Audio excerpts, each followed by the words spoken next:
Hello, Molweni, Sanu, Hujambo. I'm Thembekile Mrototo, and this is Unwrap Africa, where we focus on the latest news, trends, and successes of the African continent. Siyaqaqa.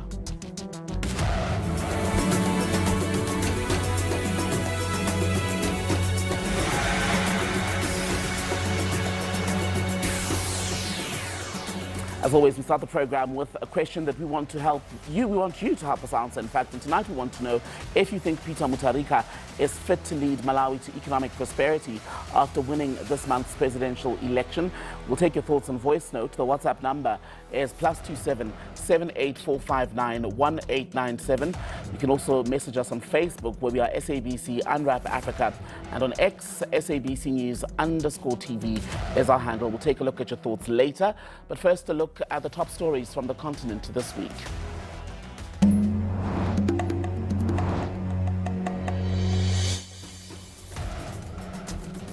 In Guinea, the opposition is crying foul over a controversial constitutional referendum that could pave the way for the country's junta leader to contest the presidential vote.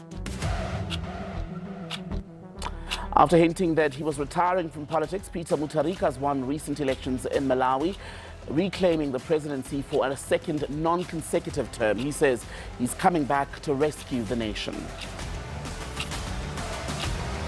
In Uganda, opposition leader pop star turned opposition leader Bobi Wine has been cleared to run in a presidential vote that'll pit him against Yoweri Museveni, who's jailed him multiple times. That's the long-serving president who wants to return for another term. The Democratic Republic of Congo and Rwanda have agreed to start implementing security measures under a US-mediated deal next month. Kenyan Joseph Nguturi is heading a startup that transforms water hyacinth into biodegradable alternatives to plastic. It creates eco-friendly products while supporting the local employment sector.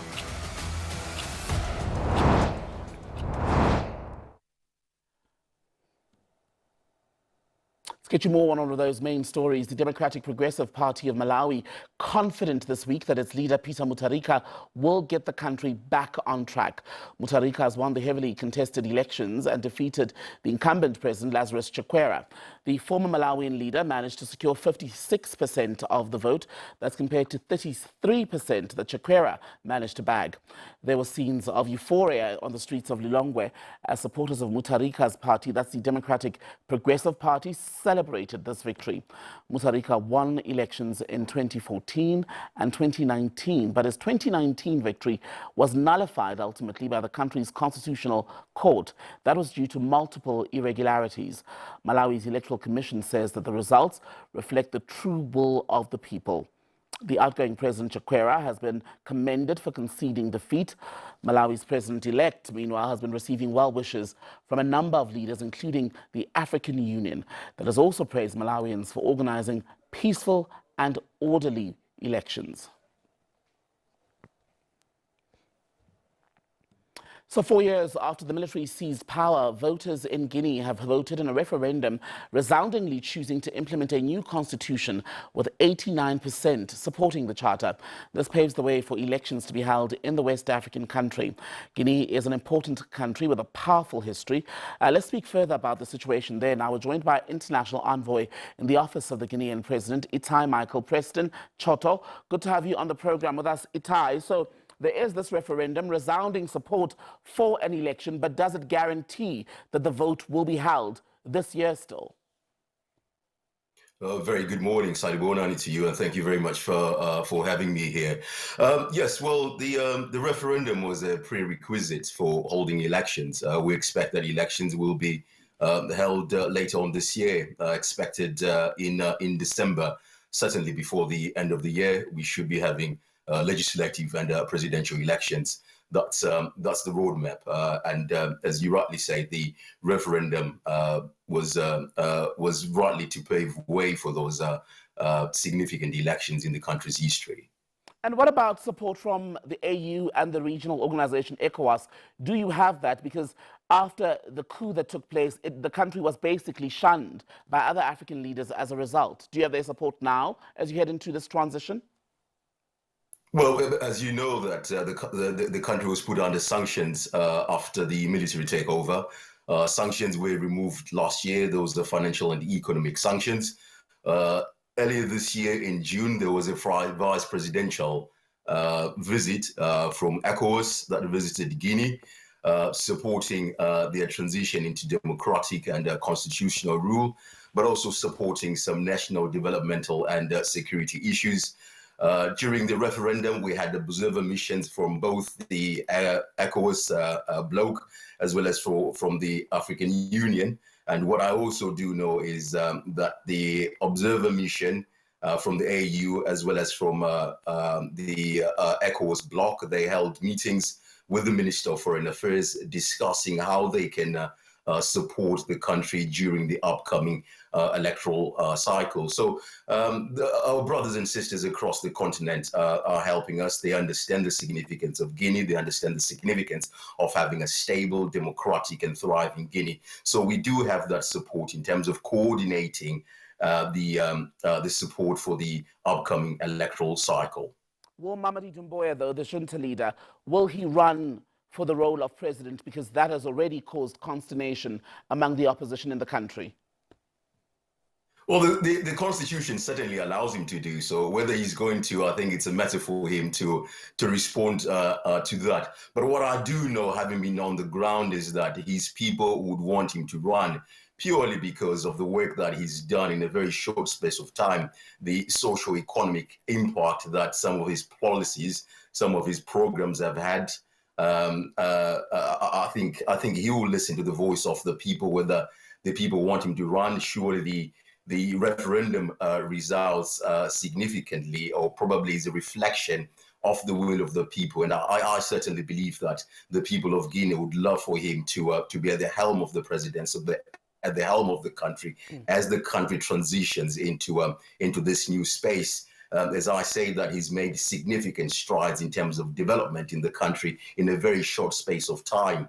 For the very first time, for an example, Guinea has had a sovereign credit rating, a credit rating of B+ in the short term and B in the long term, which is reflective of the country's growth perspective. Right. So I firmly believe that the people of Guinea would want to see him at the helm and lead the country into this new trajectory. On the point about a new trajectory, what does that look like when you look at Guinea and the rest of the region? A great deal of poverty, mineral rich, yes, but not everyone is living the sort of quality of life that they should on the continent. So how then does this transition, this opportunity to hold an election later this year, guarantee economic prosperity for Guinea and its neighbors?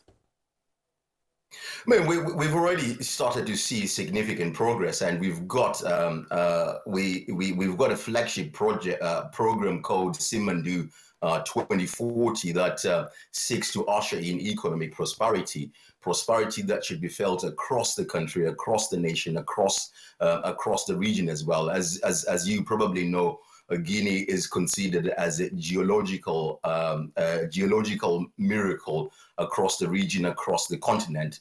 So it's very important for us to have an economically thriving Guinea, a politically stable Guinea, an environmentally secure Guinea. Its effect across the region is there for all to see, from a socio-economic, from a political point of view. So it's really continuing some of the programs that had already been ushered in since President Doumbouya came into power, right, but probably enhancing them and ensuring that the country is on a good footing, because we've brought in stability already, which is a prerequisite for ushering in social economic prosperity into the nation. All right, Itai. Thank you so much for your time. That is Itai Michael Preston, International Envoy in the Office of Guinea's President. Thank you for being with us on Unwrap Africa this evening.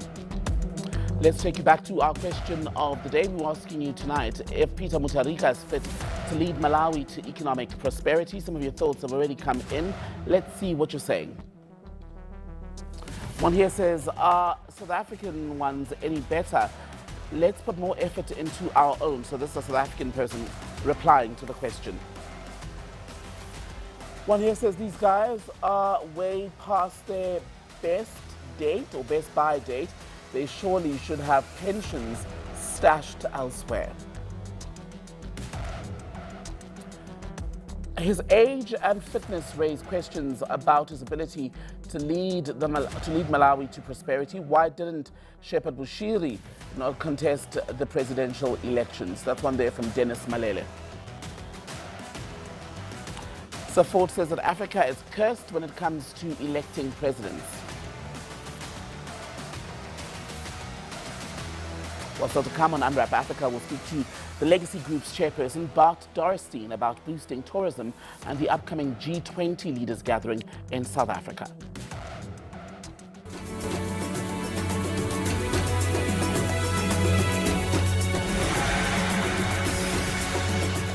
Welcome back to Unwrap Africa, and we're approaching the end of Tourism Month. That has been a showcase, really, of all the best places to visit in South Africa, and we've come to one of the best places to stay if you're ever in South Africa. We're at the Leonardo today to round off Tourism Month, and we're going to speak to a man who's been in the hospitality industry for many decades and knows what it takes to give the best experience of South Africa to people who are flying in from all over the world, and especially from neighboring countries and elsewhere on the continent. I'm joined by Legacy Chairman Bart Dorrestein. Bart, good to be with you during Tourism Month. As I was saying, you've been in the industry for many, many years. You continue to pour into South Africa. What keeps you investing in the country as a tourism destination? Well, I mean, first of all, we've got the greatest country in the world. I mean, our challenge is that we've got to fix things, but it doesn't alter the fact that the material is there, right? And, you know, a little bit, the buildings that we build at the end of the day are theatres for our staff and our people to go and put on the best show in town. Okay? And that's the challenge always, is to make sure that you're putting on the best show in town and the people want to come to your show. And our customers are those who then enjoy our show. So I've been blessed with working with some famous and fabulous people over the period as a building contractor, and then to keep our team going and all the fabulous people we employed. We, on a counter-cyclical fashion, when there was no work, started to do these unique developments. But one of the first guys that we really had, you know, this incredible experience was from about 1976 until 1994 with a guy called Sol Kersner. Right. Okay, and Sol was, he's late, an amazing guy, you know, and his thing was, if you could dream it, you could do it.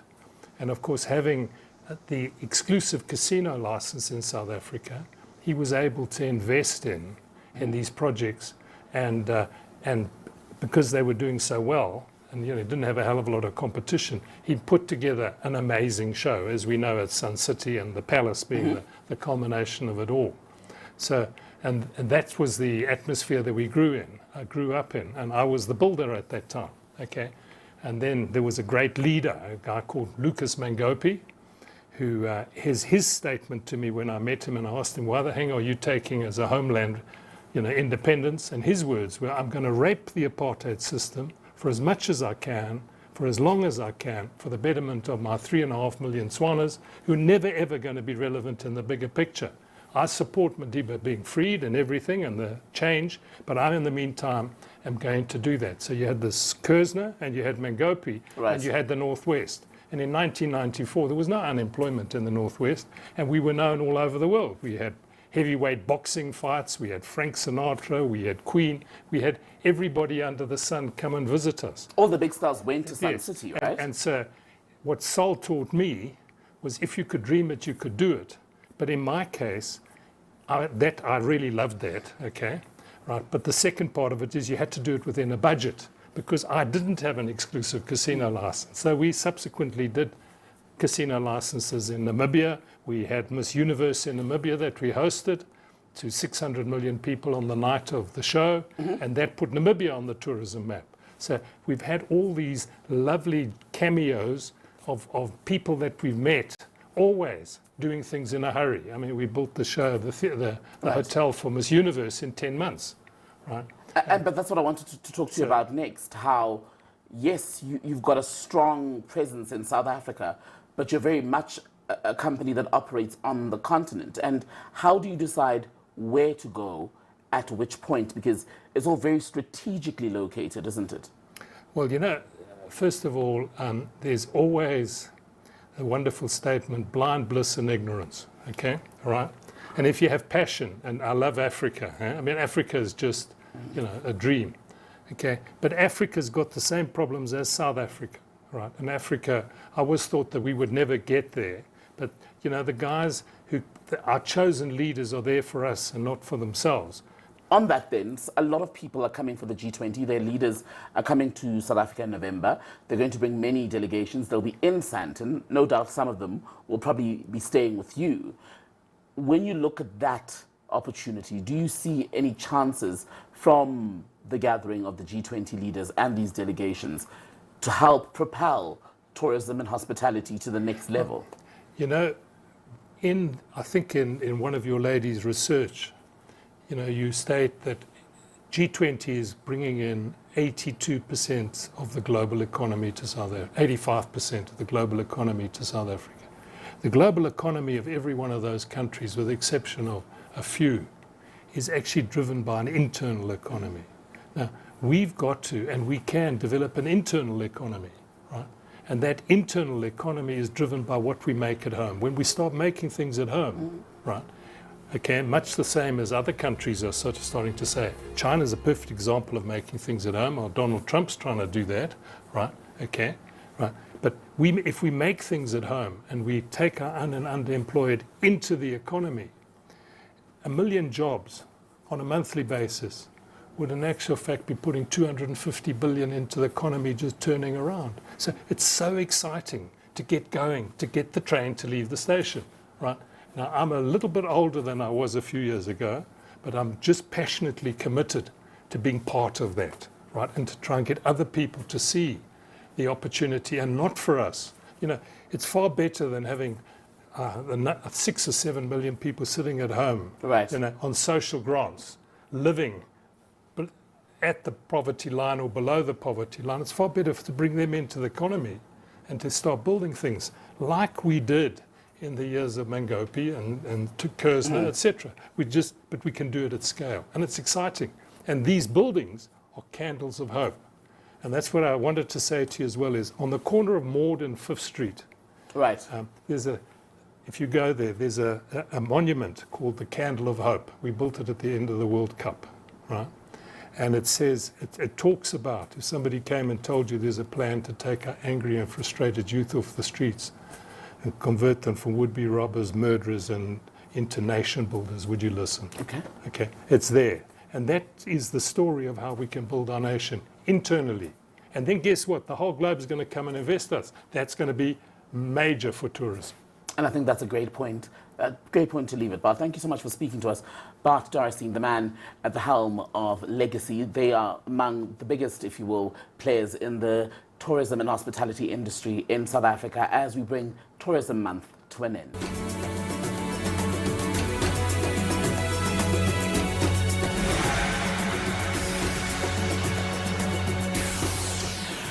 Welcome back to Unwrap Africa. Tonight we want to introduce or reintroduce some of you to a young South African, Rudy Chalmers, born in Johannesburg, has become synonymous with funk and soulful music, blending genres including funk, soul, disco, hip-hop, and South African street culture.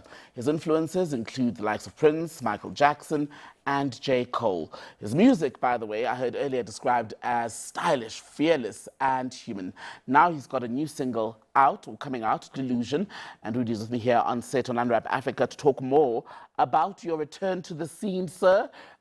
We've had you on the SABC before in the last year or so, and now you're back with new music. Talk to me about Delusion. Delusion is the state of mind of this summer. It's an idea around just believing in yourself and kind of leaning into the parts of yourself that are promoting the best case scenario. It's kind of like an affirmation track.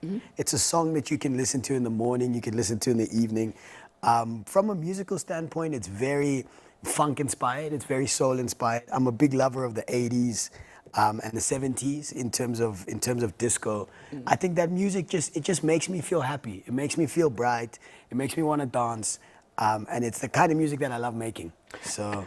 And how do you see our country, South Africa, and the rest of the continent taking on to music like yours, where it's not genre specific, so to speak? I think that something that I heard that I really agree with is that the biggest music genre in the country is always going to be a dance genre.